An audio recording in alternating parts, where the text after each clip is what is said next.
ọ̀run alákejì nílé. ọ̀run alákejì nílé.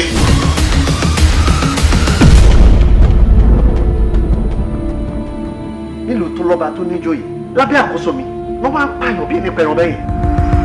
nǹkan tó ń ba ẹ̀mí lẹ́rù ni wípé tí bàbá mi ò bá wọlé owó ẹni mi ló máa já sí.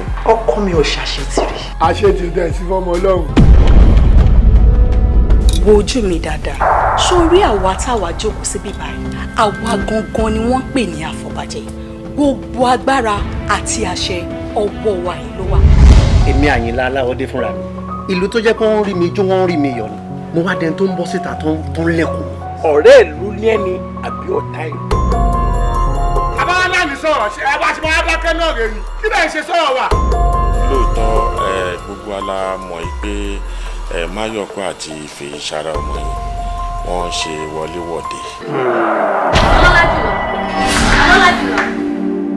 ẹjọ́ mi kọ́ obìnrin àkọ́kọ́ ló rán wa. ìyàwó mi rún ẹ kó má dà lóru. lóhùn yìí kí n di gómìnà pẹ́lẹ́ yìí lọ́la. bẹ́ẹ̀ni. táwọn tèmi yóò bá wá kájú ìlú nǹkan. àríkó ka náà ni. kí n ya lójú yín. ò ní yá. Máyọ̀kọ́ dòrò mú mi oru ẹ mú mi inú bí mi ò fẹ́ rí mọ́. ọ̀tá ọlọ́run ní ẹni àbí ọ̀rẹ́ ọlọ́run. àjẹké lánàá ọmọkùnrin mi ta ni ò mọ̀ wípé àjẹ́ àná ló pọ̀ mọ́ jẹ tí ò bá jẹ́ bàbá mi ló pa bàbá mi máa mọ̀ nípa ẹ̀.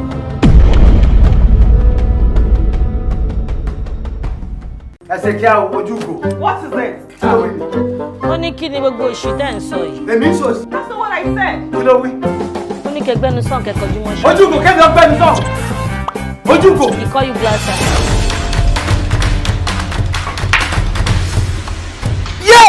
ẹjọ́ aṣọ.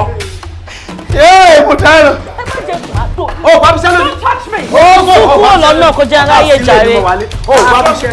what's not drug with me what's not drug with me kí ló lè sọ náà. seniority rẹ lèmi yà yín o. oyin bàtọ kọ́ sọ́bàjẹ́. lóyún ṣọ́ọ̀dì aṣọ rẹ lóòótọ́.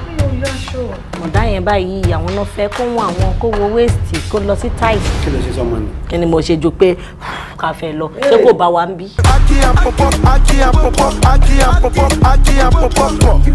dípò ńlá ló yẹ kẹwàá but àṣìṣe ti bá yín láti 1983.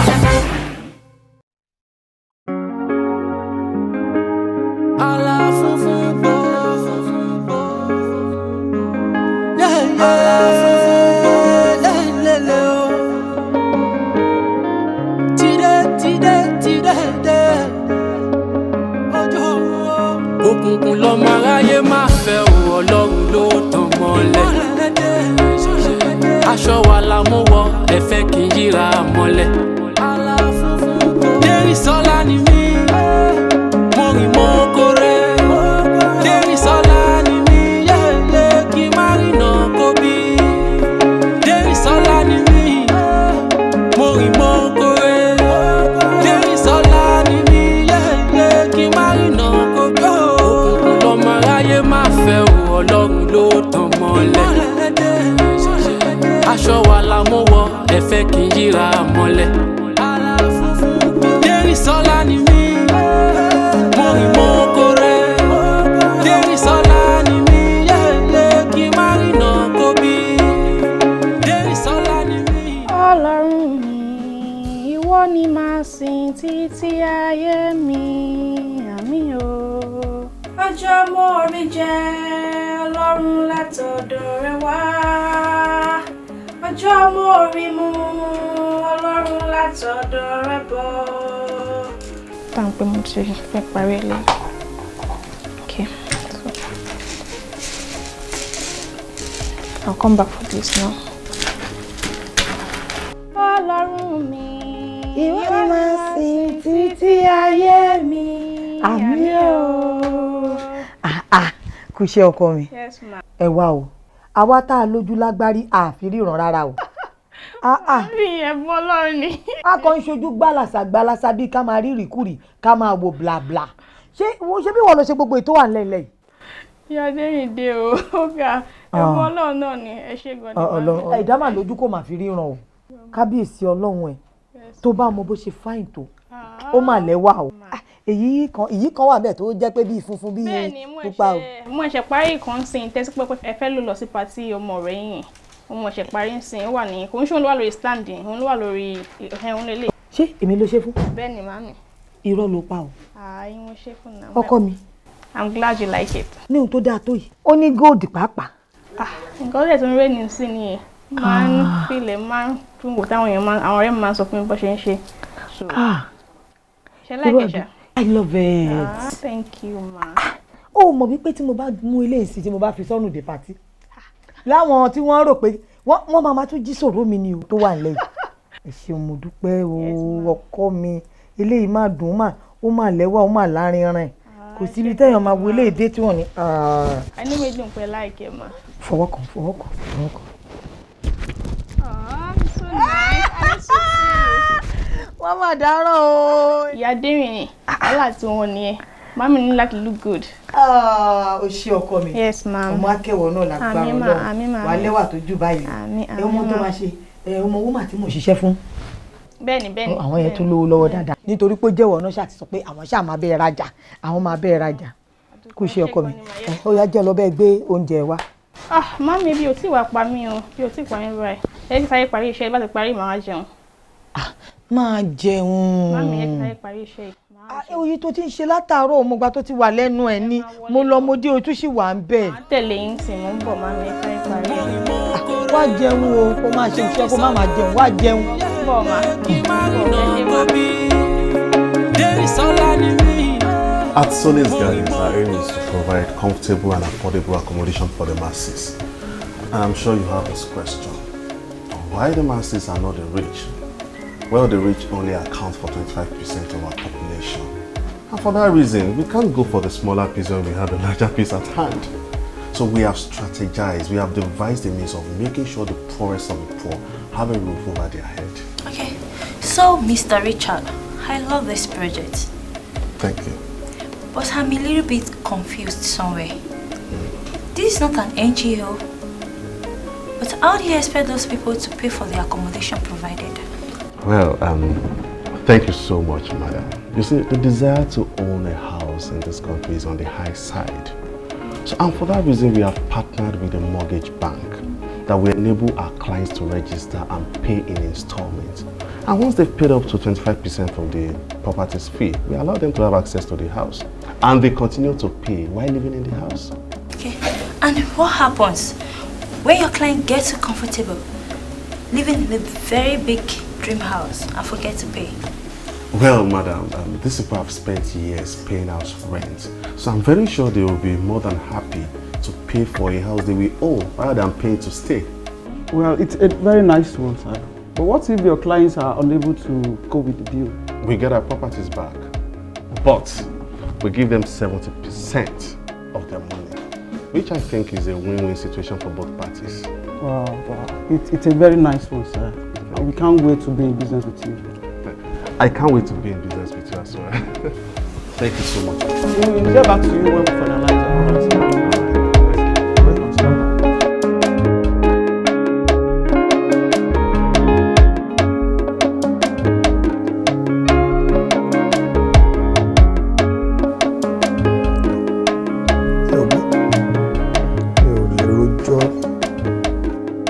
our Richard, how are you? Hey, my son is tired. Yes, I'm tired. Well, really tired. Àwọn nǹkan tèmi ń face nígbà tí mò ń run bẹ́ẹ̀ nìyẹn. Work till late, power rẹ̀ mi. Thank God you are there now. At least you are there and you are doing it well. Èmi ti ẹ̀ ráyè sí i, mo ráyè face political career mi. I shall make sure pé salary tèmi náà ń tẹ̀ mí lọ́wọ́ as the chairman of the company. I know that one you won't miss it, but you know your salary cannot be as big as mine. I'm the MD. I am the chairman. Okay. Now. Ó bẹ̀rẹ̀ o. Kí lẹ ní ìdówó fún? Tí mo ní ìdówó fún. Okay. And club, you don't club. Yeah, I know, but there are certain things that extended family wọ́n ní wá bá wọ èmi náà wá bá. Oh, you have a point there. I need money for that. But my guy, you dey try. You know. Very good move full office. No. Mo ṣe sign eléyìí mo sa. You're a young man now. You should be able to cope. Yeah, I'm coping. Tí irú èmi bá fi lè cope the level tí mo fi gbélé ẹ lọ́wọ́ yẹn. Ó yẹ kí wọ́n náà lè cope. Yeah, mo cope. Pẹ̀lẹ́. These investors, how did it go? Yeah, it went well. I did a fantastic presentation. You should trust me now. I trust you, of course. I trust you. So we should presentation here, and they were thrilled. Were impressed. Hope shower. I can assure you, in the next 48 hours, I'm a Buolu. That's my boy. That's very good. Èmi náà mọ̀ ná pé o tó gbangba sùn lọ́yẹ́ tó fi ṣe oògùn rán. You actually trained me. Those days I thought you were harsh, but you were actually preparing me for this. Now you know. It's okay. Meanwhile, there is this issue. Tell me now, in that road there. So fúnra mi pé jẹ́ ń jẹ́ kó dé now. Why am I in a hurry? Okay. Now that you are here, it is better. Okay. And it's about Vivian. How are you guys going? Are we still on this, Vivian? Yes, we have to be on it because surely, if as a manager or manage company data, a good manager should be able to manage a home. Time is now for you to manage a home. Okay. Please. I'll manage a home. But the thing is, Emi àti Vivian, I can take time when I know the man sọ wípé ìkọ̀kan lèèyàn yọ ṣẹlẹ̀ yín ẹ̀kọ́. Bẹ́ẹ̀ni, but time will take it. Time is now. You're old enough to run a home. Please. Okay, you've said yours. Can I say mine? Please. Thank you. We were in the hospital together, and the doctor warned you about sugary stuffs. That is not good for your age. Maybe let's simulate anyway. This is the first one in a month. This is the first one. Okay, just be good. I'm not ready to lose you. And I love you. Thank you.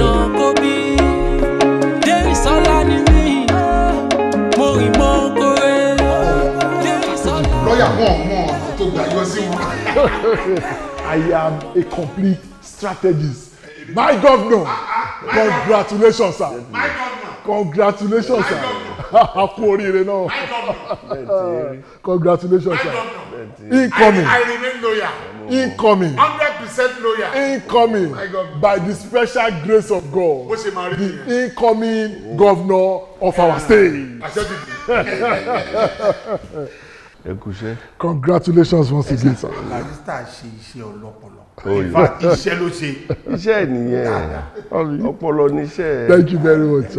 Thank you very much. That's very good. Yes, sir. Yeah, Olúfẹ́mi Samson. Ó rò pé òun lè bá wa do primaries. Mo ló bẹ̀rẹ̀. Ìdí àwọn Babalọlá sá lọ. Wọ́n sá lọ sí another party.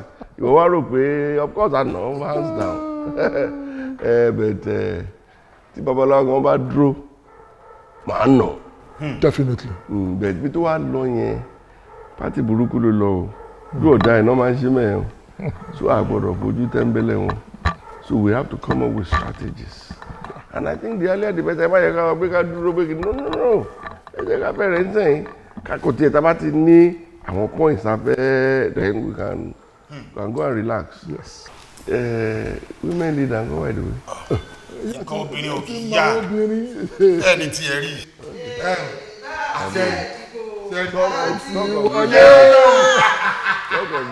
In fact, my honourable. Ẹ wo àwọn obìnrin yẹn wọ́n ń jó lọ báyìí ni bẹ́ẹ̀ ni mò ń náwó ẹ wo a ti wọlé. Kí làwọn tá a lè ṣe tá a lè fi mú Dubai? Very important. Thank you very much, sir.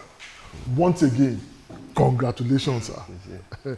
Shetiri, sir, as your chief strategist, ọpọlọ ń jà, èmi ti bẹ̀rẹ̀ sí ní máa scheme mo ti ń plan gbogbo àwọn ọ̀nà tá a máa gbé gbà mo wá rí 2 key areas tó wà important tá a máa yètè grab tá a máa occupy ìkíní ni youth yes ṣe mọ̀ pé youth ni key àwọn ọlọ́pọ̀ jù they are in the majority so ohun tí mo fẹ́ jẹ́ ká ṣe ni wípé gbogbo àwọn ọmọ tí wọ́n wà ní higher institution yẹn ni a máa convince tó máa ṣe títí wa tó máa vote fún wa tàbá ti mú àwọn yẹn àbùṣebùṣe ẹ̀ṣẹ̀ yẹn lé ní èyí tó wá jẹ́ ìkejì táwọn èèyàn kì í fura sí rárá àwọn ni nonchalant electorates àwọn tí wọn ò bìkítà sí ìbò dídì tó jẹ́ pé lọ́jọ́ ìbò wọn ò ní jáde àwọn private workers irú àwọn bankers àwọn lawyers àwọn engineers private sector ní private sector wọn kò wí pé kókó àwọn la máa wá bá ṣe máa penetrate wọn tá máa convince wọn wọ́n ṣe máa jáde tó máa defy wa because we need to work in a systemic manner débi tó yẹ yí pé opponent wa gbọ́kọ́ tó mọ̀ tó ṣẹlẹ̀ àti kó o gbogbo. And the barrister as well. Good. Báyọ̀ wá ṣe ni ẹ. Ẹ̀yin obìnrin. My Excellency, ṣe rí ọ̀rọ̀ àwọn obìnrin yẹn, ẹ fi wọ́n lẹ̀ fún mi o. Gbogbo àwọn ìyàwó commissioners, gbogbo àwọn ìyàwó lọ́balọ́ba yẹn, gbogbo àwọn obìnrin yẹn, àwọn ìyá lọ́jàs, ẹ fi wọ́n lẹ̀ fún mi, màá settle wọn. My Excellency, nǹkan kan wà tó ṣe kókó tẹ́ ti gbàgbé o. Ẹ ti gbàgbé inú street. Ẹ ti gbàgbé àwọn boys inú ghetto. Ẹ ti gbàgbé àwọn boys tó máa wà ní area tó jẹ́ pé gbogbo wọn la gbọ́dọ̀ lọ bá ẹ̀mẹ́gbẹ́ àwọn boys yẹn gọ́gọ́ ní ìbò. Wọn kì í ṣeré nígbà election àwọn náà máa ń dúró tán báyìí nígbà election. Gbogbo wọn pátápátá ẹ wo ẹmọ tí wọ́n ṣe ni pé ẹ̀yin ṣáà gbé owó fún mi. Tẹ́ bá ti gbé owó fẹ́ mi èmi á wá wọ gbogbo bẹ́ẹ̀ lóye máa fọ ìfàṣẹ́rí owó woman leader pápá ẹ gbé fún mi. Owó obìnrin lónìí. Jẹ́jẹ́ ká pé ní owó sẹ́yìn. Ṣé tẹ́ bá ti gbé owó woman leader èmi á wá wọ bẹ̀ báyìí èmi á kọ́ bẹ̀ sí lọ how for everybody ní ẹ bá wọlé. Bẹ́ẹ̀ni kọ́ gbé owó women leader kọ́ gbé fún ẹ. Bẹ́ẹ̀ni. Owó obìnrin lónìí. Bẹ́ẹ̀ni. COS. My chief of staff. Mo ṣe tí mo ṣe ni mo mọ̀ pé mo ṣe ìgbà tẹ́ máa wá sọ iṣẹ́ yín tẹ́ ń ṣe ẹ wá ní pé kó gbé owó àwọn tí wọ́n wà ní street kó gbé fún yín. Bẹ́ẹ̀ni. Quite alright mo gbà ẹ tún wá ní kó gbé owó women leader kó tún gbé yẹn náà fún yín. Very good tó bá gbé yẹn náà fún yín kó tún kó owó àwọn youth owó tá fẹ́ kó lọ sáwọn institutions kó tún gbé yẹn náà fún yín. Àti wọlé finally. Ẹ bá kú sọ fún excellency náà kó kúkú kó ogun owó wọn kó kúkú gbé lé yín lọ́wọ́ kẹ́ máa fi ṣe bó ṣe wù yín gbà yẹn. Wọ́n dà lọ ojú ẹ̀ báyìí nínú owó ló wà. Kí ló dé? Street yẹn èmi àti ẹ̀lájọ́ ń lọ. Ló bá tán. Bẹ́ẹ̀ni ẹ lọ kọ́. Ẹ̀ẹ́dẹ̀ẹ́dẹ̀ nílé fún mọ́tò. Excuse me sir. Ṣètìrì sir tábà ní ká pa ti yẹ̀yẹ́ tì chief of staff wọ́n ní point. Ṣó ti yé yín. Sir ṣètìrì grassroots ibẹ̀ ni ìbò wà lóòótọ́. Bẹ́ẹ̀ni yá. Ṣé wàá rí àwọn tó wà ní street yẹn especially àwọn hooligans àwọn area boys yẹn a need láti tún settle àwọn iná special way nítorí tó bá máa fi dogun tó di pé wọ́n fẹ́ ṣe jàgídíjàgan wọ́n fẹ́ jùgò wọ́n fẹ́ ṣe gbá wọ́n fẹ́ ṣàwo àwọn ló máa dúró. Àwọn náà máa dúró. tó ti yé yín. Ṣá láti náwó síbẹ̀. we will see how that goes baby you dey dala. Ata ló fi sẹ́nu ẹ̀nà ló kí ni lẹ́yìn ṣẹ́ ń gbọ́ ẹ̀gún ló fi sọ́wọ́. Sir, our files then need to be more, sir.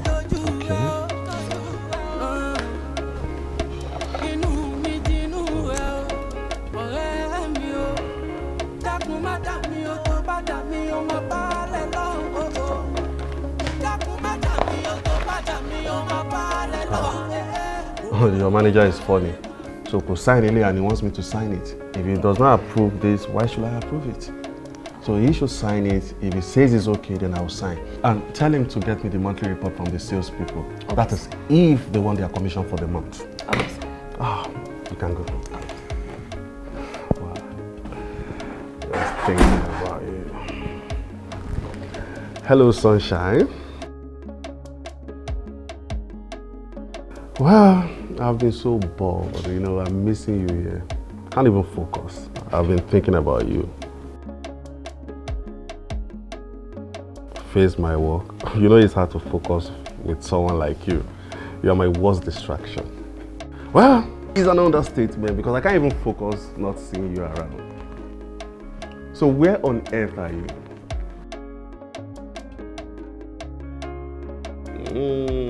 No. I have loads of work to do. But let's see when I'm off work.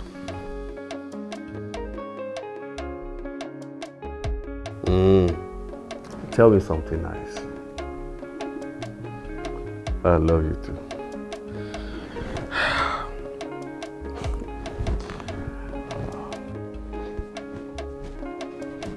Ọkọ mi. Mami. Walking stick ẹ. Okay, ndo. Ṣorí bó ṣe ń lọ yìí. Díẹ̀díẹ̀ o. Tó bá ti rí pé lẹ́ṣù máa bọ̀ ní o. Máa bọ̀ ní o. Because orí gbogbo àwọn tó wà níta yẹn kọ́lọ́hún kó ṣàánú wọn ni. Wọn ò tiẹ̀ mọ̀ wípé èèyàn kan ní kinní kan lára. Ní tí ẹ̀kan máa ríru yín kọ́ máa fi yín mọ̀nà nǹkan kan. Olójú méjì náà ló tún fẹ́ pa aláìlójú lára. Kọ́lọ́hún ṣàánú tọ́lọ́run fúnra ẹ̀ dá. Díẹ̀díẹ̀ ni o. Àti gbọ́ màá. Kí n tètè máa lọ, kí n má lè pẹ́. Má pẹ́. Bẹ́ẹ̀ni, kẹ́tẹ́ kí ara yín o. Ó bá ṣe bí ọmọ máa retí ẹ̀. Kí má rí náà kó gbó. Lọ́mọ aráyé máa fẹ́ Ọlọ́run ló tàn mọ́lẹ̀. Aṣọ wa la mú wọ, ẹ̀fẹ́ kì í yíra mọ́lẹ̀. Dérìsọ́lá ni mí, mo rìn mọ́ kórè. Dérìsọ́lá ni mí, yẹ́lẹ́ kí má rí náà kó bí. Dérìsọ́lá ni mí, mo rìn mọ́ kórè. Vivian!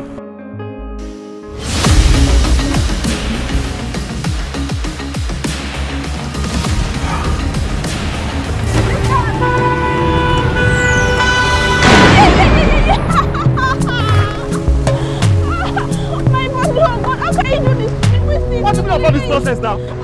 I mean, let's see it. Get up, door.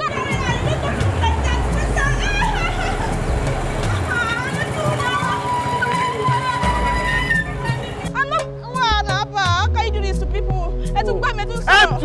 Follow you. Come and lead there. This is not nice. My friend, sort yourself. What kind of nonsense is this now? Lọ́mọ aráyé máa fẹ́ Ọlọ́run ló tàn mọ́lẹ̀. Aṣọ wa la mú wọ, ẹ̀fẹ́ kì í yíra mọ́lẹ̀.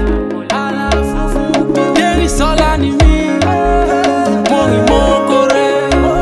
Dérìsọ́lá ni mí, yẹ́lẹ́ kí má rí náà kó bí. Dérìsọ́lá ni mí, mo rìn mọ́ kórè. Dérìsọ́lá ni mí, yẹ́lẹ́ kí má rí náà kó bí. Ojú nu láfọ́jú fi ríran ayé. Etí inú ló ti fi. Mọ́mì! Mọ́mì o!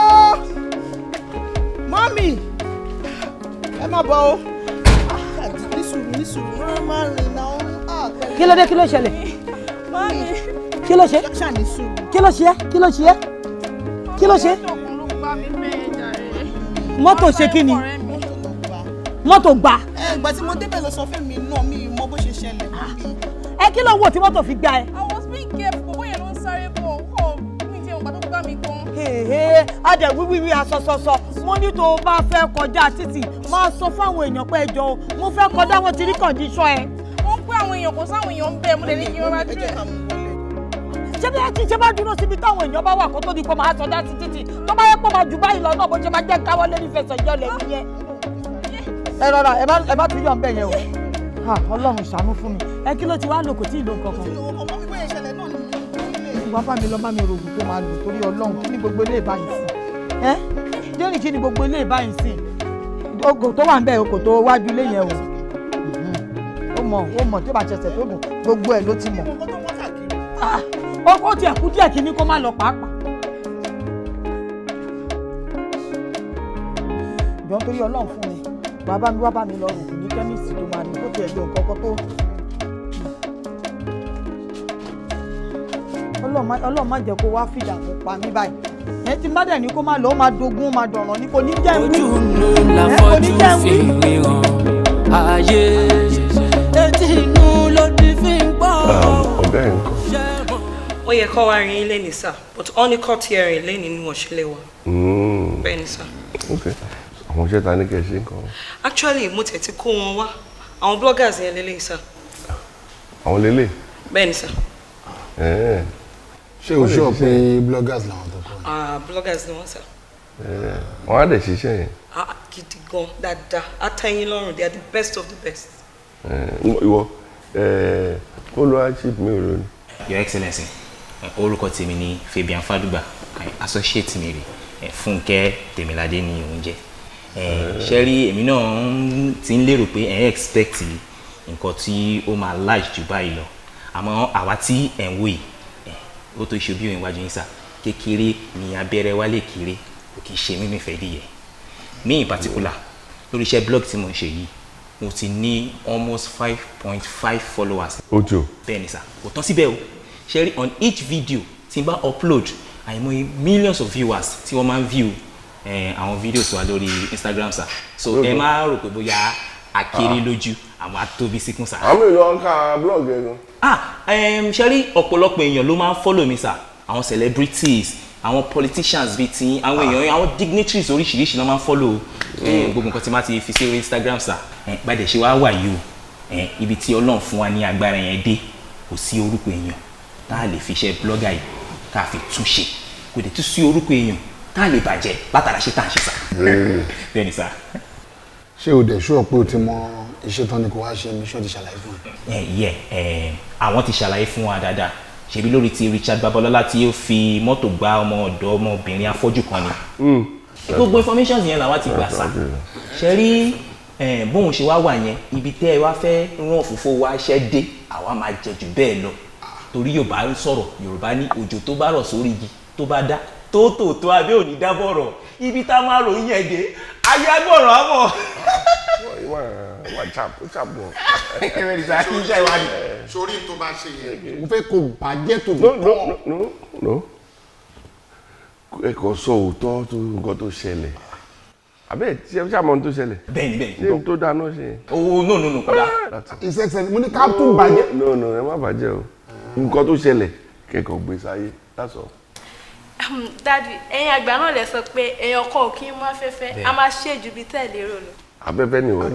Afẹ́fẹ́ ilé ò ṣafẹ́fẹ́ kò kí ṣafẹ́fẹ́ ní táyà o afẹ́fẹ́ gidi. Whatever tẹ́ bá pé náà ni o. Màá tọ́gẹ̀ bá dé tó bá rí mi tá a bá sọ̀rọ̀ màá rẹ́ndà gbogbo nǹkan tó ń fún. Okay sir. Ẹ ṣe gan sa. Ẹ pẹ̀lẹ́. Okay sir. Afẹ́fẹ́ pẹ̀lẹ́ o. Afẹ́fẹ́ náà. Ṣé rí àwọn ilé bí ìṣèpinrin náà rí lójú mi ṣé ẹ̀dẹ̀ fi pa àwọn ilé yẹn lè ṣiṣẹ́ yẹn báyìí ṣá. Ṣé àwọn ọmọ between the ages of 16 wọ 25 títí dé 30 gan àwọn náà kún lórí íńtánẹ́ẹ̀tì ṣé ibi tí wọ́n ti ń ṣe politics ẹ̀ kiri àbí ibi tí mò ń ṣe àwọn meetings mi máa ráyè gbogbo àwọn náà wà ń bẹ even younger people. Ṣé pé ẹ fẹ́ ká trust wọn ṣá pé wọ́n á ṣe. Wọ́n á ṣiṣẹ́ yẹn àwọn afẹ́fẹ́. Ẹ̀yẹn náà dá afẹ́fẹ́ rẹ̀ nínú tẹ̀lé wọn tó ṣẹlẹ̀ sá ẹ̀ máa Excellency ṣe rí owó tẹ̀lé agbé fún ẹgbẹ́ fẹ́mi ẹ̀rí pé wọ́n ní ìṣèpinrin náà rí ẹ̀yẹn gbé owó yẹn wá èmi á lè distribute ẹ̀ fún because àwọn ilé wọn lè tọ́jú ọbẹ̀ tí wọ́n yẹn. Barrister ló ń ṣiṣẹ́ ọ̀tọ̀ níṣẹ́ tiẹ̀.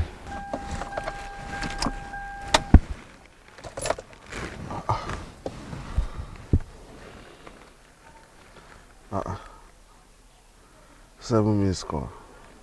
Ní Ṣẹ́gun fẹ́ sọ fún mi.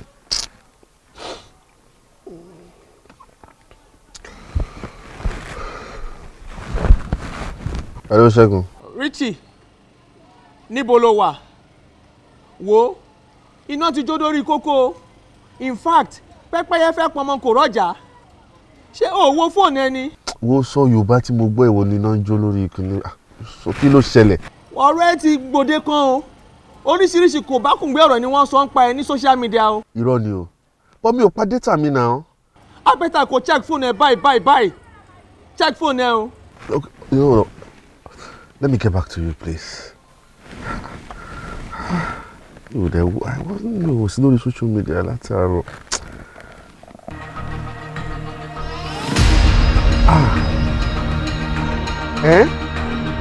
Spoiled brat. Please. Ó bá àwọn ọ̀rọ̀ ṣe máa ń ṣe báyìí. Wọ́n á rí ilé ọlábẹ̀ wọ́n á dẹ̀ fẹ́ sọ́dà wóró. láti chambers tí mo ti wá a máa ń jà fún ẹ̀tọ́ ọmọ ènìyàn. Ìgbà tá a rí gbogbo ìṣẹ̀lẹ̀ tó ṣẹlẹ̀ sí ọmọ yín lórí social media làwọn decide pé lára àwọn cases tá a máa wà interested in lélẹ̀ torí ẹ̀ ni mo ṣe wá. But that is tí ọmọ yín tó bá wà willing láti press charges nítorí pé a lè fa orí lẹ́yìn olórí. We are willing to fight for Ama. Ẹ ṣé gan ni lọ́yà. Ṣé rí èmi fẹ́ fìjà fọlọ́run jà ni o kí n wá fọwọ́ lẹ́rán. Mi níbi tí mo fẹ́ kó jà sí mi níbi tí mo fẹ́ kó jà lọ. Ọlọ́run má dà wá láàmú. Lóòótọ́ ẹ̀yin máa ń jà fún ẹ̀tọ́ àwọn ọmọ èèyàn ni. Bó ṣe rí wàhálà táwọn ará bíi máa fi àwa ṣe gẹ́gẹ́ bí ẹni tí ò lówó lọ́wọ́.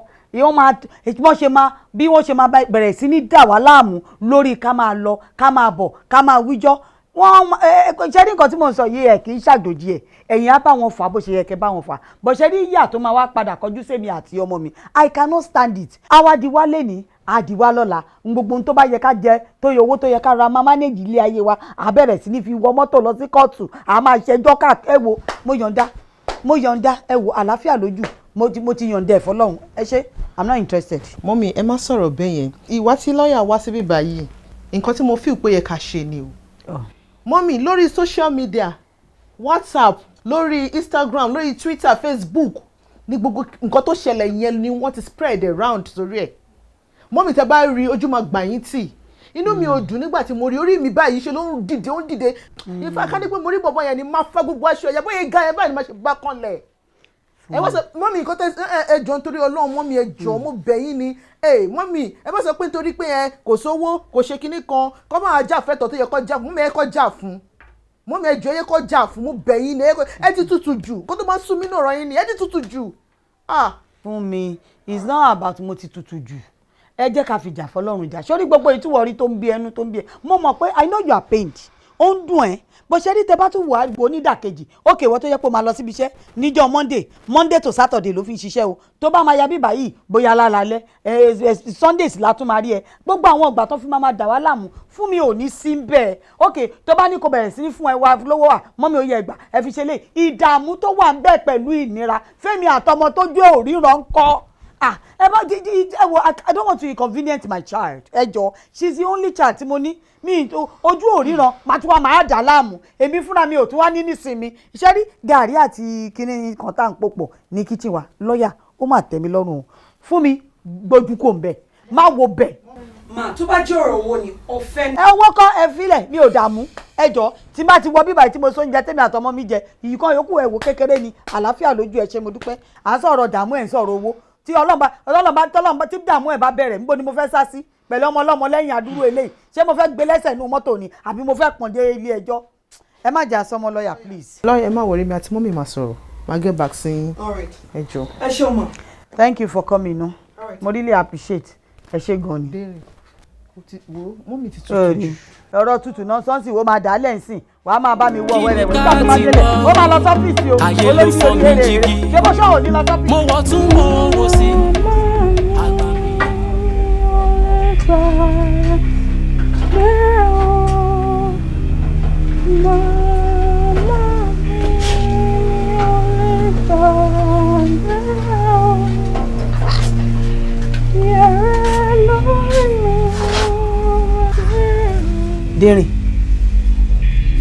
Dérìn kí ló dé kí ló ṣẹlẹ̀ kí ló fa gbogbo ilé ìgbọ̀ngàn torí Ọlọ́run Dérìn Sọlá ó ṣàwọ̀ pé mò ń gbọ́ kẹyàn bí ìgbà tẹ̀yàn kan bá ń kùn.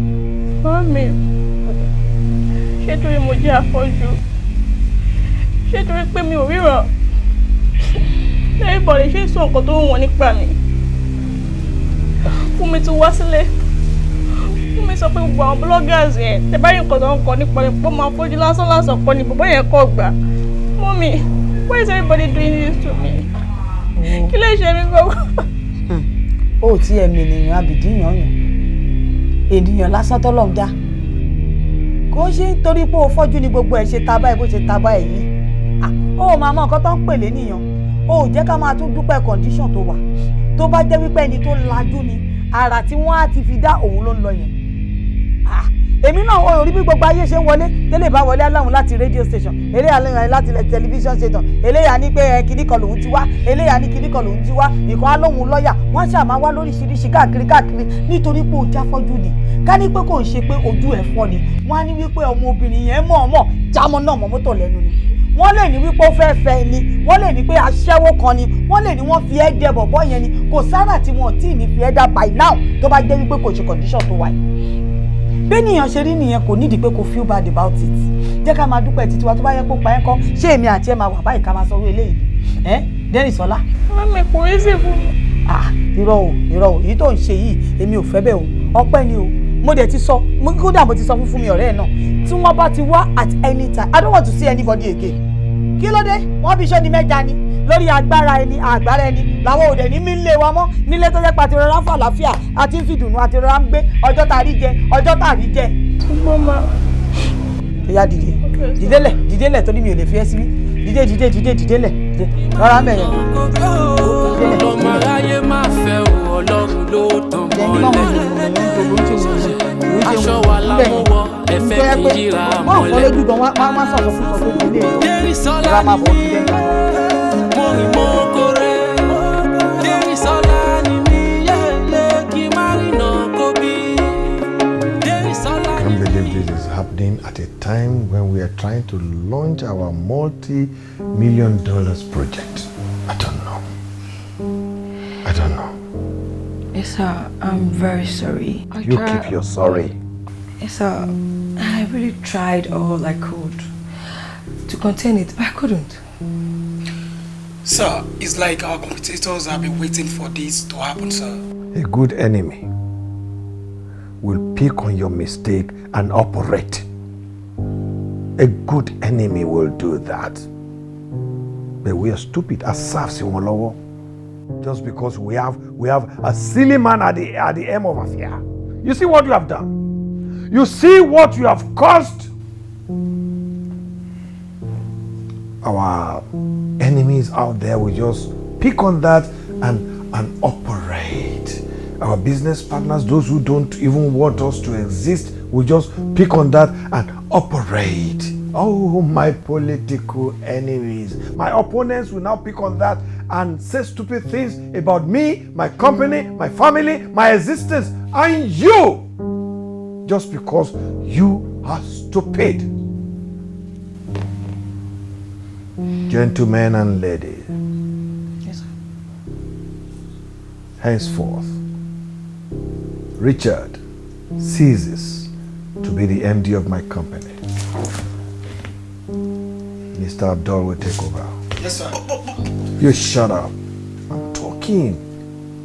Abdul? Yes, Abdul! Mr. Richard has really put in our best, sir. Mo kàn feel pé bọ́lọ̀ ṣe fẹ́ kó rí nìyẹn. I'm not really seeking for your opinion. I hire and fire. And whatever I say is law. My word is law here. Sit down! You don't walk out on me.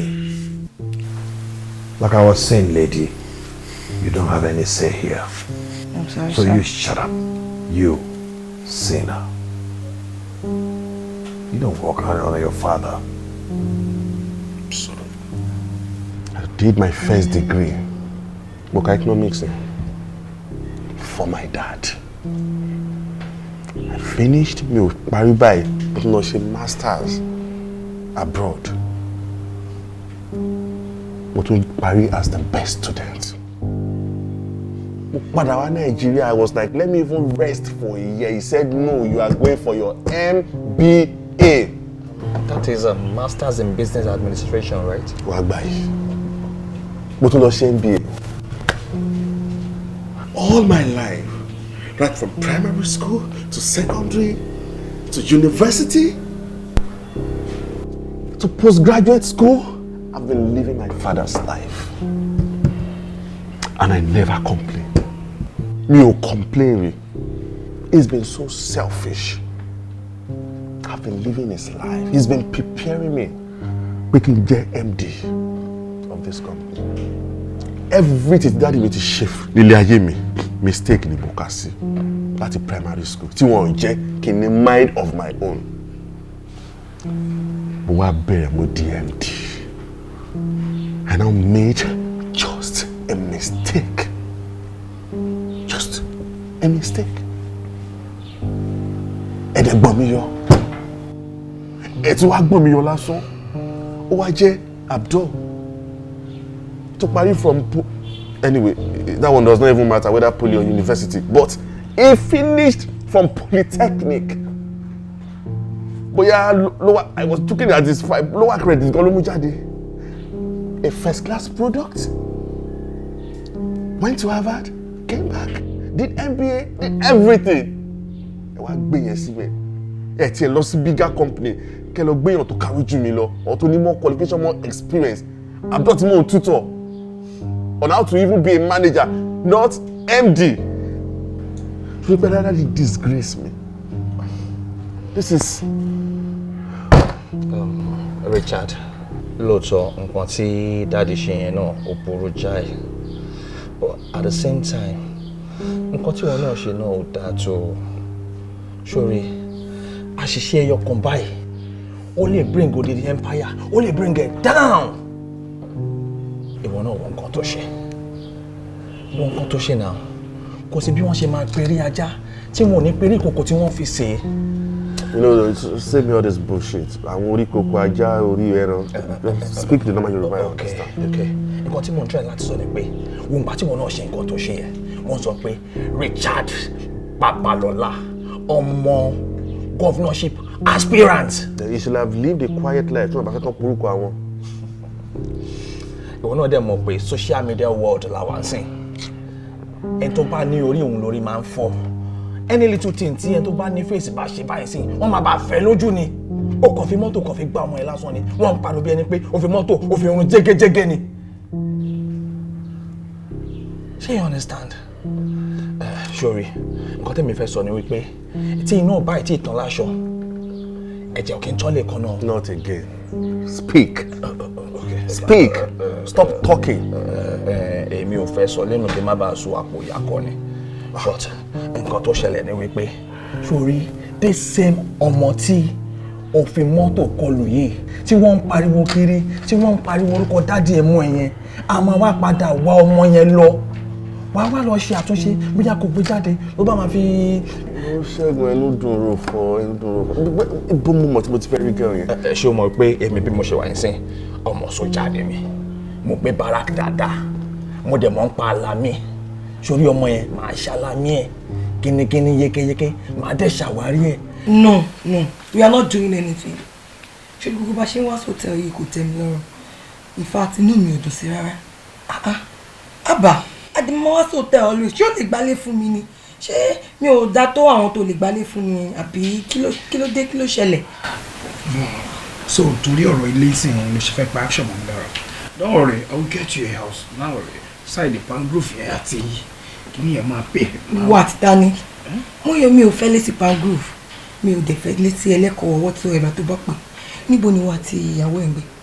Lekki of course. Lekki lẹ́ ń gbé. So o fẹ́ gbalé fún mi sí pan roof or ibo ló pé yẹn? Tí mo tẹ̀ ṣe wà ẹ́. If àtọ̀ pé mo fẹ́ manage, pé mo fẹ́ accept, pé mo fẹ́ gbé mainland. Is it kó gbalé fún mi sí Magodo Ìkẹjà? Yes. Big girl ni me of course. Ó ń gbé Lekki pẹ̀lú ìyàwó àtàwọn ọmọ ẹ̀. Kémi wá máa gbé ní pan roof or whatever you call it. No, kò lè work. Ìwọ náà wo náà. Mo ṣiṣẹ́ ni, mi ń ṣọmọ ìyàwó náà. I work. Wọ́n lè ń sanwó oṣù fún mi ni. Báwo ló ṣe expect pé kí n afford 2 mansion at the same time ní Lekki? I can't do that. Because o jara ẹ. Tó bá jara ẹ, ṣé o rí pé opportunity nìkan tó ń ṣẹlẹ̀ tó wà ń grande fún ẹni? Favour ẹ ló work fún bí ọmọ ọ̀gá ṣe wà yẹn. Ṣé o mọ̀ pé favour ẹ ló fi ń ṣiṣẹ́ ni? Mini. Yes. Lọ́nà bá jẹ́ kí ọ̀rọ̀ yẹn lọ bó ṣe ń lọ yẹn. Ìwọ ló pè é. Èmi máa kàn penetrate as PRO. Máa wọlé sí bàbá lára. Ṣé o mọ̀ pé máa ń gbọ́rọ̀ sí mi lẹ́nu? Máa sọ fún wọn pé governorship election tó fẹ́ ṣe àwọn èèyàn look up to them. Kàn ṣe right thing. Kàn jẹ́ kọ́mọ wọn yẹn kó lọ sí jail fúngbà díẹ̀. From there kàn jẹ́ kó máa lọ America. Kí wọ́n dẹ̀ lè wà ń bẹ̀ as managing director kò yí ẹ tó bá dé ti jẹ managing director definitely àwọn owó yẹn máa wọlé a máa gbé sèmi lára wọ́n tún ra lé fún mi gan ní Lẹ́kì kí ló rò. ọpọlọ wà lórí ẹ mi ì ró débẹ̀. ó dẹ̀ kó bàbá máa gbọ́rọ̀ sí mi lẹ́nu dáadáa máa wọlé sí wọn lára wọ́n dẹ̀ máa gbọ́. àtọ̀nà máa make owó gan. yes. Oh my God. tó bá dẹ̀ ti make owó yẹn a máa bù sèmi lára ó yẹ ẹ̀ náà. Abdul. Yeah. You are money. Ó mọ nǹkan tó fà ṣẹlẹ̀. Màá ra mọ́tò tuntun fún ẹ. Tó bá rí bẹ́ẹ̀ o. Sórí Lẹ́kì yẹn má wọlé. Wọ́n tún wá fún mi. You just name your choice of car. Really? Ọmọ aráyé máa fẹ́ o, Ọlọ́run ló tàn mọ́lẹ̀. Aṣọ wa la mú wọ, ẹ fẹ́ kí n yíra mọ́lẹ̀. Dérìsọ́lá ni mí, mo rìn mọ́ kórè.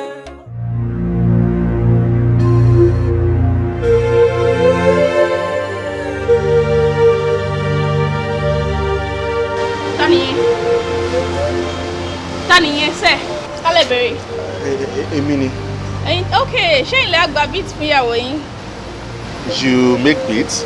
Yes, I do. Kálẹ̀ bèrè. Okay, if I need beats, definitely not this kind of place, no matter what I get. But kọ́kàn ṣẹlẹ̀ ní wípé nǹkan ṣẹlẹ̀ láàrin wa mo lè fẹ́ ká sort everything out. Èmi àti yín. I can't remember. Okay, actually that day I was driving, then I saw something that got me angry. So in the process, transfer of aggression ló ṣẹlẹ̀. So mo kàn ṣèṣì tí yín kò lẹ́gbẹ̀ẹ́. Oh! So you're the idiot, you're the stupid idiot that hit me up the street that day. What was it so arrogantly? Can you imagine? You're so rude. You just call me idiot. Yeah, idiot. No. This is why I came here. But can you draw right? See, let's go somewhere decent. This place is too dirty. It's stinking. It was very stupid. Come on, get out of this place. Where is he? Ole! No. Ole! Get out of this place, please. What's wrong with this place? Crazy system.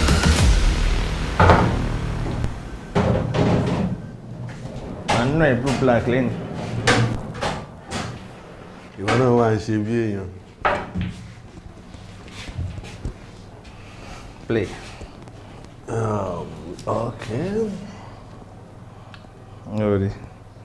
Ready. Wow. Oh, my mood is bad. My mood is bad. Kí ló ṣe, kí ló dé? Mood mi ò dáa at all. I'm not in a good mood.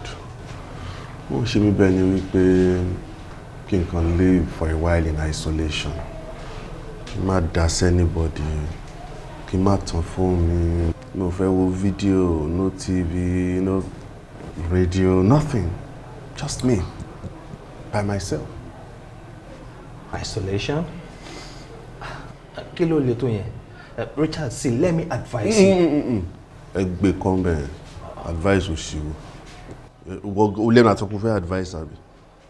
Wọ́n lẹ́nu àtọ́kùn fẹ́ advice. Nígbà tó máa sọ àwọn Yorùbá dáadáa tó máa ń sọ yẹn tí ò ní understand nǹkan tó ń sọ. Wọ́n ti fẹ́ advice. Ìkan ló fún mi yẹn tí mo lọ bá gẹ̀ yẹn lé. Gẹ́ àfọ́jú yẹn, mo délé yẹn gan very dirty environment. Ìdúngàn máa wà lórí chair wọn. Gbogbo ilé yẹn ń rún gbogbo ẹ̀kan rí jámayàmá. Mo tún máa ń offer yẹn ní 5 million naira. Òun lè gba 5, òun ò ní ìdówó mi. What kind of nonsense is that? Èmi tó wò pé kí n tiẹ̀ ṣáyé wọn lórí, kí n transform life wọn.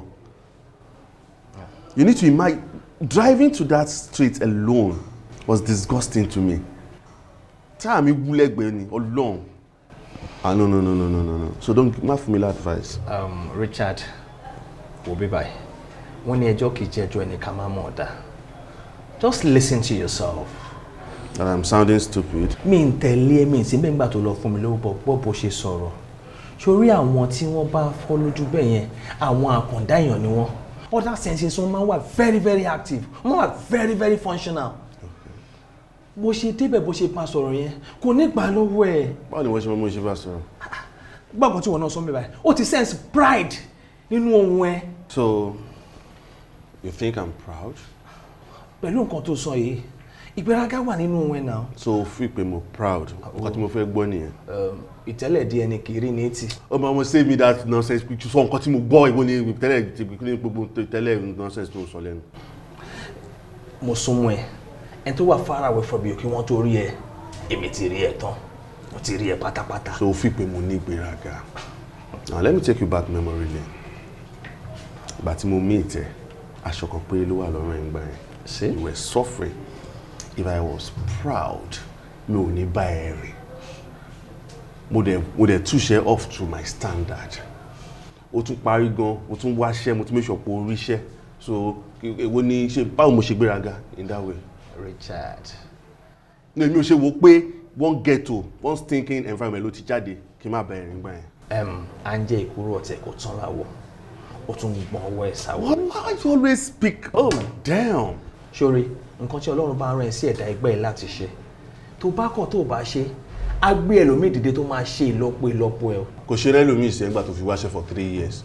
Tó ìgbà tí mo dé láti Amẹ́ríkà ló tó ríṣẹ́. Gbọ́gbẹ́ni sọ̀rọ̀ jàre, Ọlọ́run máa gbé ẹlòmíì dìde kọ́. Ọlọ́run máa gbé. Àwọn òtún nìyẹn. Vivian. Vivian. Well, I don't have time for me on that drama. One of the reasons mo sọ pé mo fẹ́ live in isolation. Richard, jẹ́ ká fi orí ọ̀rọ̀ etí síbì kan. Tí iná ò bá tí ì tán láṣọ, ẹ̀jẹ̀ kì í tán lè kan náà. Yeah, I will forgive you on this, so yeah, continue.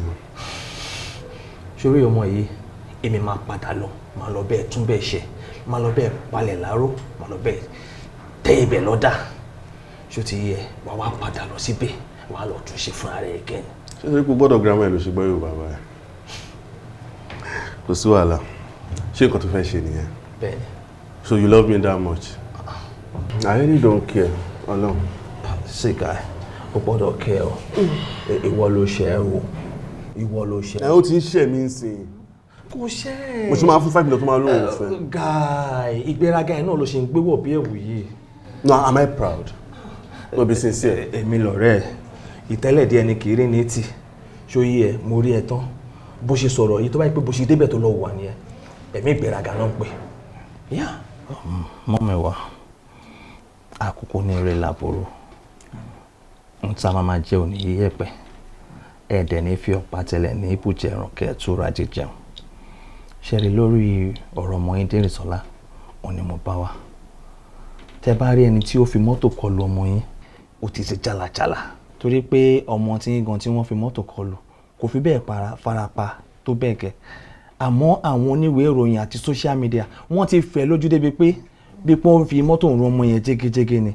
Àmọ́ nǹkan tó wá mú mi wá báyìí ni wípé wọ́n ní àgbà kì í wà lọ́jà kó rí ọmọ tuntun kó wọ́. Tẹ́ ẹ bá tètè dá sí ọ̀rọ̀ yìí ó ṣeé ṣe kó jẹ́ pé ọ̀rẹ́ mi tó fi mọ́tò kọlù ọmọ yín yẹn ó ṣeé ṣe kó lọ commit suicide. Mo ṣe wá báyìí pé kẹjọ kẹ bá wa step in sọ̀rọ̀ ìmọ̀ nǹkan tó gbé mi wá nìyẹn mọ́ mi wá o. Ẹ ṣeun ẹ máa rí ṣe ẹ jọ lórí wípé mọ́tò gba ọmọ mo mọyì èèyàn tó ti débí o àwọn rédíò station ti wá àwọn tv ti wá àwọn bloggers ti débí kódà àwọn kan tún dé wọn ní bóyá lọ́ọ̀yà làwọn or something I don't understand ẹ jọ kí ló ń ṣẹlẹ̀ gangan ṣé agbẹjọ́rò tún lẹ́yìn ní báyìí sí.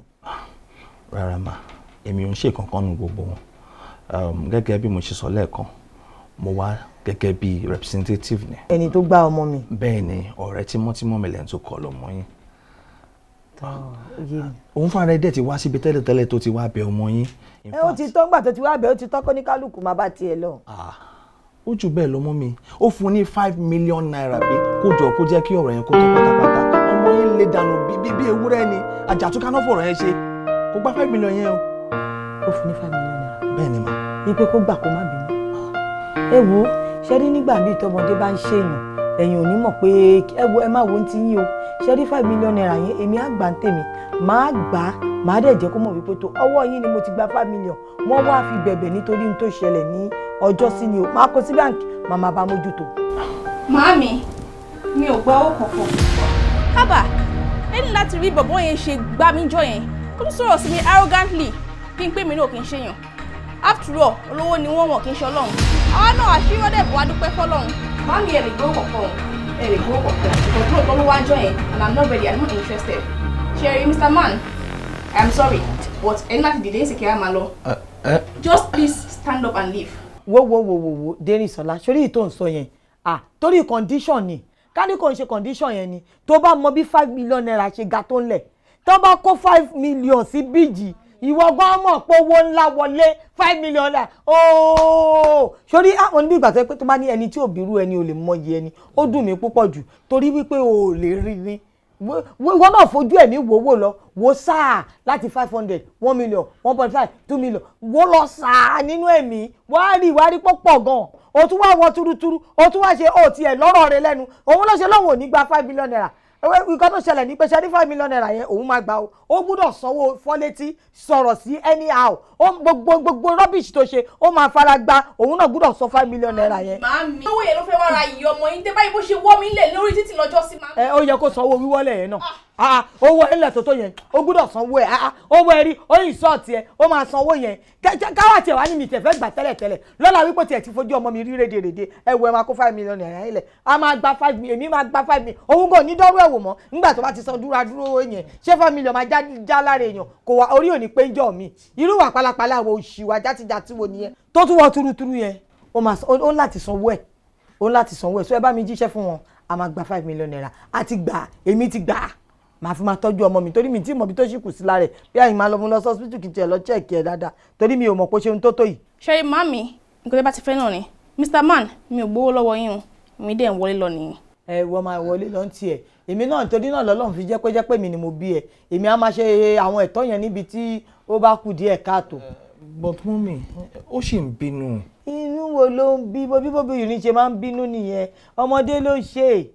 Gẹ́gẹ́ bí mo ṣe sọ fún yín lẹ́ẹ̀kan wípé mo wá represent yàn ni tí n bá ti dé ilé ní kété tí n bá ti délé màá ṣàlàyé fẹ́ nìyẹn bẹ́ẹ̀ bá ṣe fẹ́ sí ẹ máa fún mi ní account number yín in the next 1 hour ẹ máa rí alert yẹn. Ṣé ò pẹ́ ẹ jẹ́ fún ẹ jẹ́ kí mi mú ẹ jẹ́ mú bárò àti wíwá. Ṣé ó ṣá máa tán lẹ̀ pátápátá. Ó ti tán 5 million naira àfi tẹ́mi ò bá wá tó bá dẹ̀ mú yẹn tún lè yí ọwọ́ padà o ìyẹn ò lè kọ́kọ́ kí má bàa yín wá. Ẹ̀là ló fẹ́ ní lójú ata ló fi sẹ́nu ẹ̀là ló kí ni lẹ́yìn ṣe ń gbọ́ ẹ̀gún ló fi sọ́wọ́ ojú mi dojú ẹ ó inú mi dínú ẹ ó ọ̀rẹ́ mi ó dákun má dákun ó. Ẹ má bínú àǹtí kan báyìí ni mò ń dúró dè mi mọ̀ bóyá ẹ bá mi rí wọn. Actually, sorry, this voice sounds familiar. Have we met before? Richard, is that you? Yes. What do you mean? Please. Wait, is this supposed to be a setup? Move your So what do you want from me? Apology accepted. Can I go now, please? Jotoro, you should embarrass me last time, no really. Please, I'm just begging you. What's in bad for you? Dáríjì mi. Mo ti gbọ́, I've heard. So can I go now, please? Okay, sorry. Actually, please, just calm down. Mo wá bẹ̀ yín kó dáríjì mi, Jotoro. Mo ti gbọ́, I've heard. Because I don't understand. Olówó yín ò kí n ṣe Ọlọ́run now. Àṣírí yín ló bò. You just embarrassed me and pushed me off the street that day. We're just average. But it's fine, mo ti gbọ́, apology accepted. Can I please go now? Ojú ẹ lè, wá tiẹ̀ ṣe smile. Ẹ̀rín yẹn fake, Jotoro náà. Okay, I've heard. Can I go now? Mo ti gbọ́. Okay. Kí lè mọ̀ kó ti dáríjì mi? Ṣé mo lè bèrè fún kankan? Okay. Can I take you out for dinner? No, don't bother. I'm not worried. Mo ti gbọ́ sẹ́, it's No, fine. it's just for us to know each other the more. Ká lè familiarize, ká lè sọ̀rọ̀. Ó lè jó lóore mi, kí mi náà jó lóore fún ẹ. Alright, but a place of my choice. Is that fine? That's fine. Bẹ́ẹ̀ ṣe rí. Jẹ́ kí n lọ drop. But let me help you with this. This is your phone, right?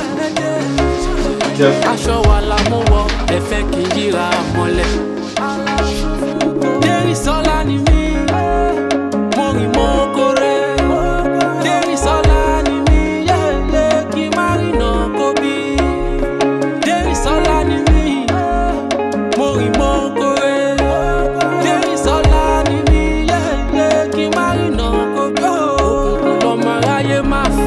Ọlọ́run ló tàn mọ́lẹ̀.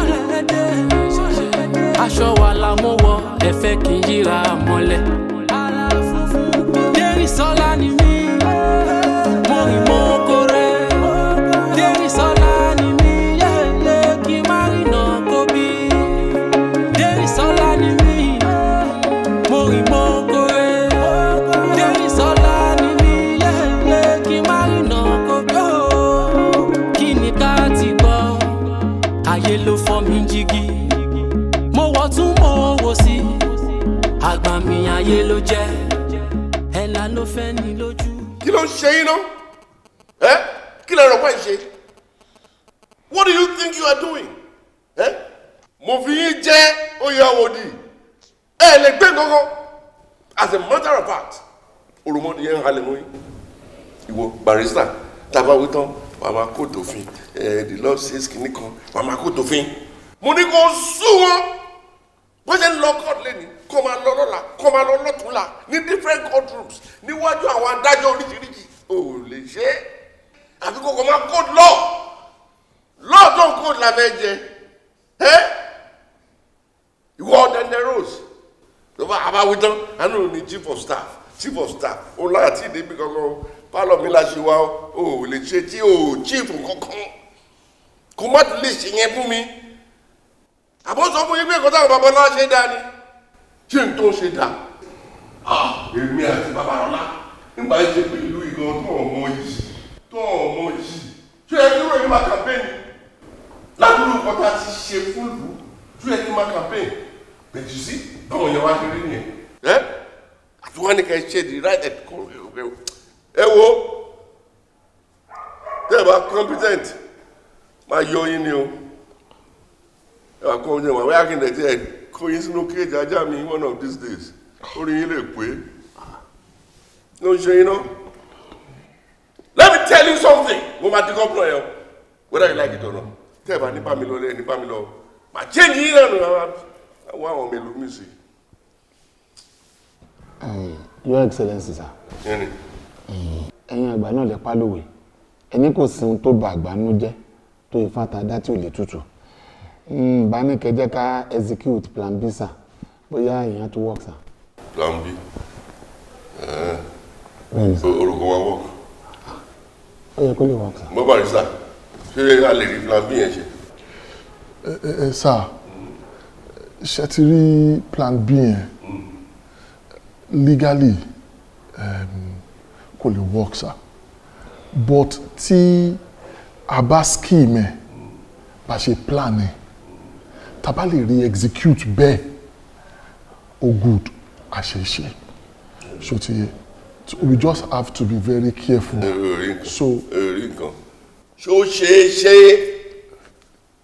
yes sir ó ṣe tàbá execute. àmọ́ ṣùgbọ́n bẹ́ẹ̀ tí sí ọ̀rọ̀ àwọn lọ́ọ̀yà nìyẹn ọ̀rọ̀ yìí máa ń sún mi ni bó ṣe máa lọ rè bí èjì tó bá gba bí yóò àgbà pé tó bá tó rà ẹ̀ nílè rí mú kí ni gbogbo yẹn ẹ lọ ṣe kí ní fún mi jọ.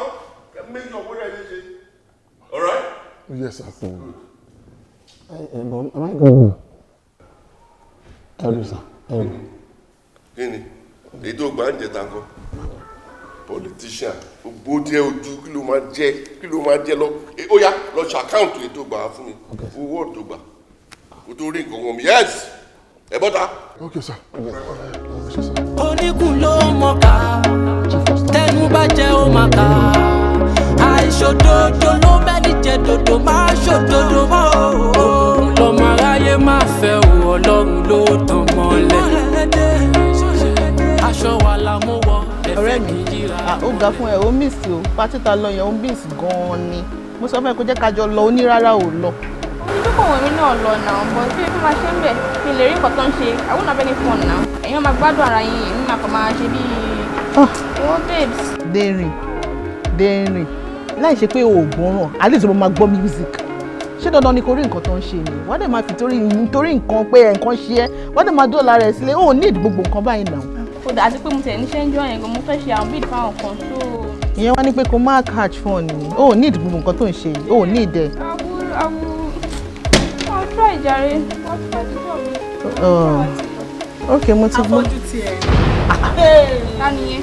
ló bá mi dọkọ mi ìbàlẹ̀ rẹ́rìn ẹgbà mi. mo bí wèrè ń ṣí ẹ ni ó kàn wọnú compound ó ní compound ó dẹ̀ ń gbẹ́sẹ̀ ó dẹ̀ ń bọ̀ ó dẹ̀ sọ pé afọ́jú lè yàn. mi ì tí gbé dọ́dọ̀ ta lé lé. ṣé nígbà tó bá gbé dọ́dọ̀ mi kí tó da ẹ lóhùn wèrè ṣí ẹ ni. ok the same thing ni wà kí ni wọ́n ṣe sórí pop-off àbí kí ló ṣe sórí. ìwọ gan síwín ìwọ gan ya wèrè ìwọ gan orí ẹ ò pé ó wọnú compound ní compound ó déyàn kan fọjú ṣó ya wèrè ní ṣó orí ọkọ tó wọnú bíbá ni òpònú ni ẹ o òpònú mọ́mí wèrè lélẹ́yìí o wọ́n máa kọ́ kó gbẹ kọ́ wèrè lélẹ̀ wèrè ó wọnú ilé ó sọ pé dẹ́rìn àfọ́jú ó ní kúure ó ní kúure ìwọ ni ó láfọ́jú ni ó sọ lórí ò lè sọ lórí sílẹ̀ yín mọ bí wèrè ń ṣí ẹ mọ mi lórí burúkú lélẹ̀ yẹn kì í ṣe bí iṣẹ́ sùúrù jàre ẹ fi mí lẹ̀ ẹni kì í ṣe sùúrù pé kí ló ṣẹlẹ̀ wèrè lélẹ̀ náà ìwọ kọ́ ló ní respect wèrè ẹni tó bá rẹ̀ wọ́n ọmọlúwàbí ni mọ́mí mo ti gbọ́ ẹ jẹ́ kó rojú ẹnu ẹ̀. ṣé ẹ ṣọjà fún ni o ní ẹgbowó ọdún ó bá wọn ṣe bíìdì ni. èmi máa ṣe bíìdì wèrè wo lọ́wọ́ ilé àfọ́jú. ó rí ọmọ àṣànà ó rí bó ṣe rí. ó dà má bínú ó dà kí ló ṣẹlẹ̀. mi mo kàn dé bí mi tiẹ̀ rí lè pariwo mo wá sọ pé báwo ni irú eléyìí ṣe máa bá mi dọkọ irú afọ́jú yìí ó bá mi dọkọ. nǹkan tí mo fẹ́ kó sọ dé lẹ́nu ẹ̀ ti gbọ́ ẹ ti gbọ́dọ̀ sí wèrè sọ wèrè tí wọ́n kọ́ òun ni jẹ́ kí n sọ̀rọ̀ wèrè ni wèrè lórúkọ sàmì ẹ̀ wèrè lórúkọ sàmì ẹ̀. ó dẹ̀ jẹ́ kó sọ̀rọ̀. mi ì lè jẹ́ kó sọ̀rọ̀ torí ò ní ẹ̀kọ́ nílé yín tó bá gbé ọlọ́kọ̀ ní òní wọnú kọ́mọ̀dé kó sọ pé ẹ̀kọ́ afọ́jú ṣé wọ obìnrin ìpọ́jú tí wọ́n ní fọ́lọ́lá. mo máa sọ̀rọ̀ mọ́ mi ó dì mí láyé má bẹ̀ kú gbò má bẹ̀ kú gbò ẹni lẹ́lẹ̀ yé yìí ọ̀bùnà ìburúkú ni ẹni ó jẹ́ wèrè ní ó lè ṣe kọ́kọ́ irọ́ ló pa irọ́ ló pa ìwọ màdánù yìí má bẹ̀ fi mí pa ẹ jẹ́ kí fèsì ẹ̀ wèrè gidi orí bó ṣe rí ọmọ àlùbáwọ̀ inú mi dínú ẹ o ọ̀rẹ́ mi o dákun má dà mí o tó bá dà mí o má bá lẹ̀ lọ.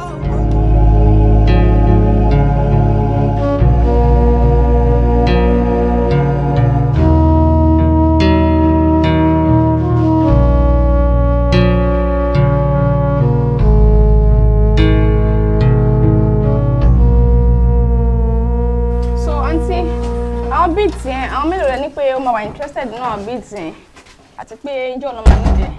alólà tí ó fún alólà tí yà. pẹ̀lú àgbà ẹ̀ ní ojú tí o méjì ojú ìta ló kọ́ inú àwọn àgbo bàìbàì. ẹ kí ló ṣẹlẹ̀ pẹ̀lẹ́ lẹ́yìn. ó dà pé ó fi là ní. bọ́lẹ̀. àwọn wo. mama jerry mami. sábà. kí ló ṣẹlẹ̀ gangan náà ẹ dúró. Gagu.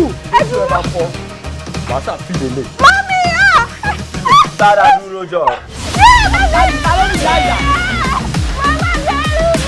mami.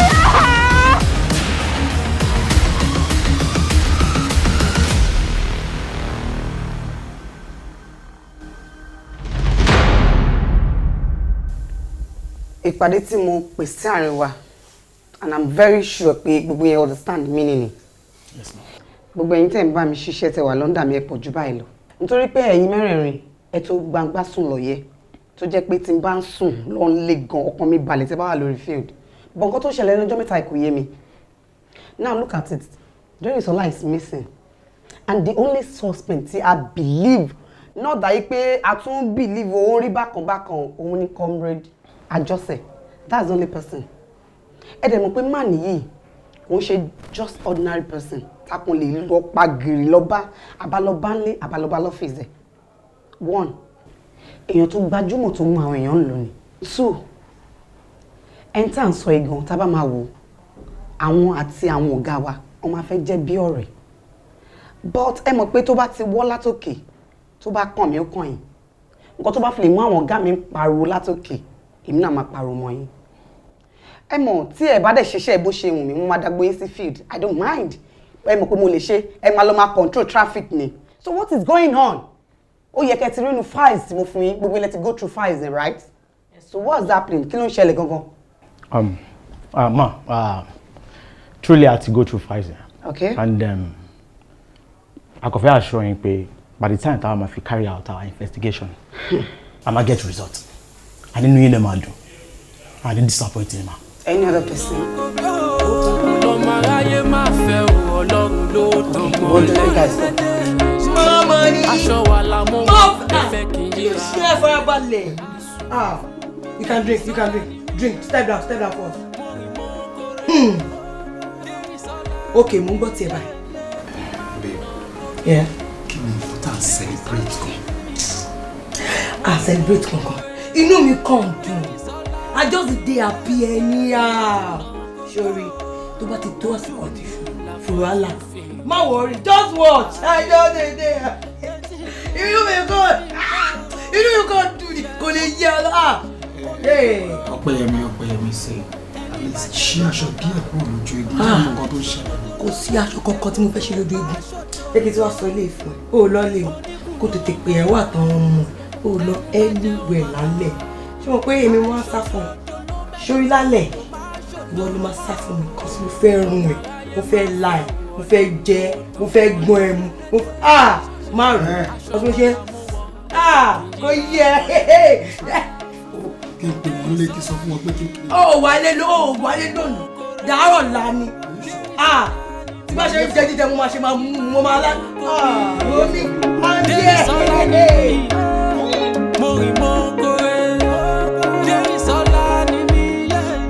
Ìwọ nígbàgbọ́ pé kò sí tọ́lọ́run ò lè ṣe.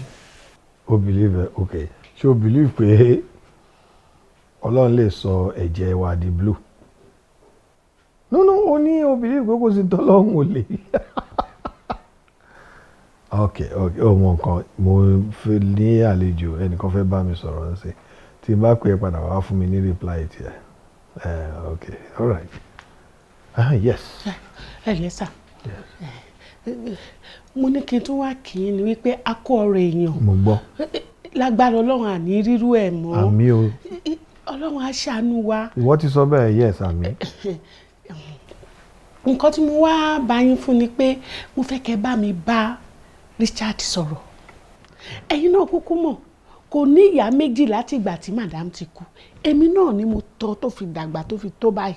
Bẹ́ẹ̀ ni torí ọ̀rọ̀ ẹ̀yin àgbà náà ni pé níbi tágbàlagbà bá wà lọ́mọdé ti ń bá àwa sì ń dúpẹ́ ṣùgbọ́n nǹkan tó ṣẹlẹ̀ àgbàdúrà rú ẹ o. Ẹ bá mi bá sọ̀rọ̀ dáadáa. Ẹ dákun ẹ pé kì í jẹun. Ṣé ní bí mo ṣe relé ìyá àbèjì tẹ́ni kí n lọ gbé kinní fún lẹ́nì tí mo dé kí n dẹ̀ tún sóúnjẹ míì kí n lọ gbé fún. Níṣẹ́ ni mo báyìí tí mo gbé sílẹ̀ tẹ́lẹ̀ mo bá ń bẹ̀. Kò jẹ́ mo ní láti tún gbé yẹn kúrò báyìí mo wá gbé tuntun yẹn síwájú ẹ dákun ọ̀gá ẹ bá mi pè kẹ́ bá mi bẹ́ẹ̀ kó dẹ̀ jẹun.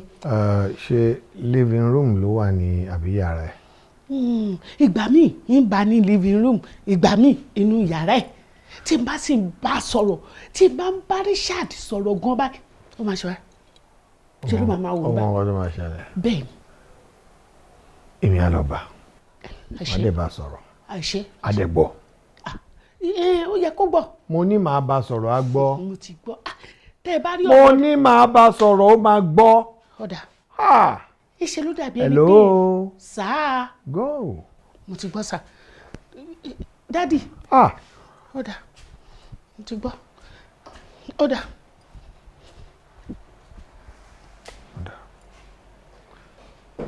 Ajibike. Sà.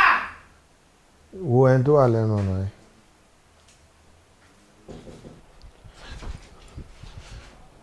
Kí ni? Sà. Kí ni? Àwọn ọlọ́pàá. Jẹ́ kó wọlé. Wọ́n á ní tiẹ̀ tó ń gbọ̀n. Jẹ́ kó wọlé. Bẹ̀rẹ̀ ni ẹja rí wọn wá sí wéréwéré káàkiri rẹ̀.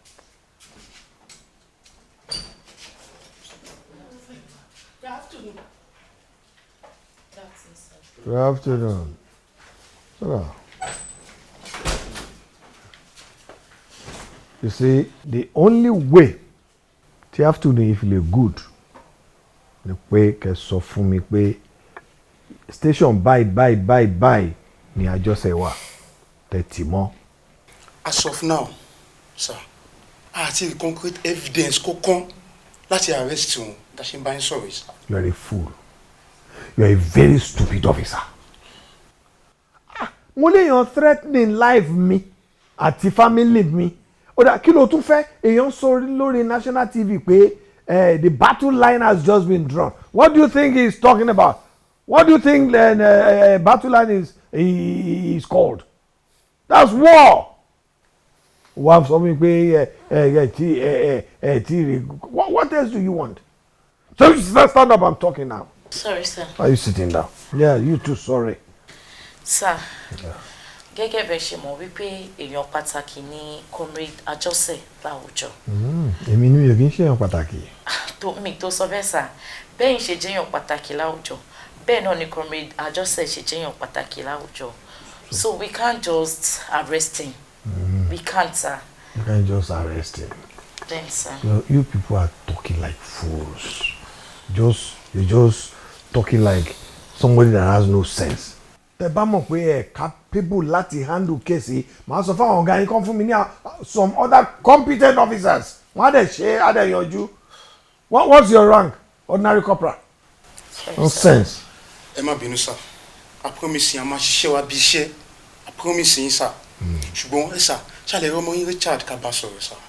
No. My boy is in a very bad state now. Can't talk to him now. But gbogbo nǹkan tẹ́ bá wọn kó ẹ fẹ́ bá sọ, ẹ bẹ̀ mí sọ. Sir, we will need to have one-on-one talk with Richard because Richard gangan lọ̀rọ̀ yín ní ṣe pẹ̀lú. So we know he will know better, sir. In that case, get out of my house. Sorry, sir.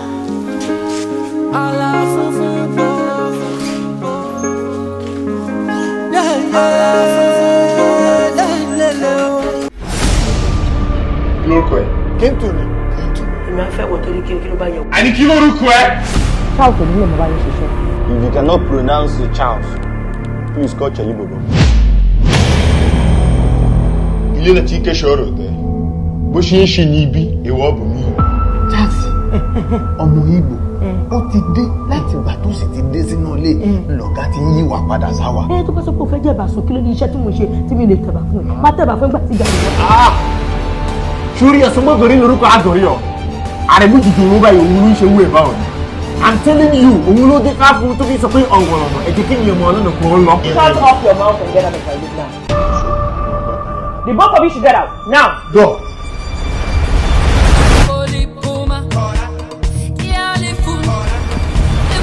Yes! Ṣọ́ọ̀tà. Lóòótọ́ àti kékeré ni mo ti ní ìyá àti bàbá mọ̀.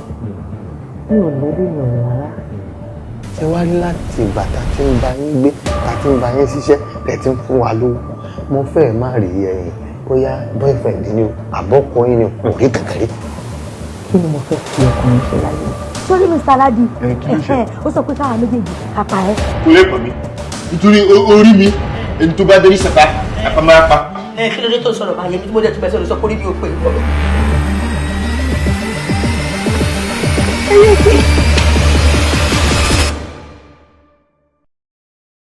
A cup of tea. I need a cup of tea. Kò tí láti lé mọ̀. Oh, tea, a cup, tea. Just get out of my room!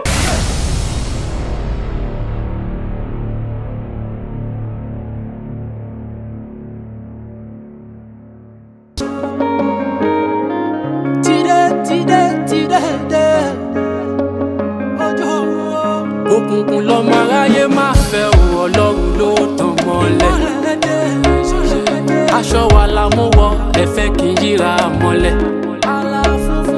Dérìsọ́lá ni mí, mo rìn mọ́ kórè. Dérìsọ́lá ni mí, yẹ́lẹ́ kí má rìnà kó bí. Dérìsọ́lá ni mí, mo rìn mọ́ kórè. Dérìsọ́lá ni mí, yẹ́lẹ́ kí má rìnà kó bí. Òkùnkùn lọmọ aráyé máa fẹ́ o, Ọlọ́run ló tàn mọ́lẹ̀. Aṣọ wa la mú wọ, ẹ̀fẹ́ kì í yíra mọ́.